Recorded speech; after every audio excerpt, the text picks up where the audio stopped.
தை மாதம் வெள்ளிக்கிழமைகளில் மகாலட்சுமிக்கு விரதம் இருந்து பூஜை செய்தால் உங்கள் பண கஷ்டங்கள் நீங்கி செல்வம் பெருகும். உங்கள் குடும்பத்தில் மகிழ்ச்சி பொங்கும்.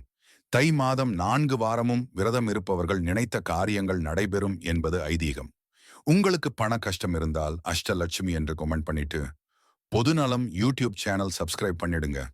தை மாதம் வெள்ளிக்கிழமை அன்று அதிகாலையில் எழுந்து நீராடிவிட்டு வீட்டின் பூஜை அறையில் உள்ள அனைத்து தெய்வங்களுக்கும் மலர்கள் அணிவித்ததன் பின்பு மகாலட்சுமியின் படத்தின் முன் வெற்றிலையின் மீது பச்சரிசியை பரவலாக வைத்துவிட்டு அதன் மீது அகல் விளக்கை வைத்து நெய் தீபம் ஏற்ற வேண்டும்.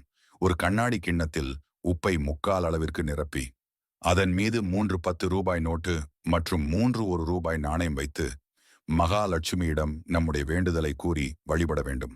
அன்று முழுவதும் அதை அப்படியே வைத்துவிட வேண்டும். மறுநாள் அந்த ரூபாய் பணத்தை எடுத்து அலமாரியில் தனியாக வைத்து விடுங்கள். அதேபோல் உப்பை தண்ணீரிலோ அல்லது கால்படாத இடத்தில் சேர்க்க வேண்டும். இந்த முறையை ஒவ்வொரு வாரமும் புதிதாக செய்ய வேண்டும். இதேபோல் 4 வாரமும் செய்து அந்த பணத்தை மொத்தமாக பக்கத்தில் உள்ள அம்மன் கோவில் உண்டியலில் சேர்க்க வேண்டும். இப்படி செய்தால் அடமானமாக வைத்த நகைகள் நாள்பட்ட கடன்களை அடைக்க பணம் கைக்கு வரும்.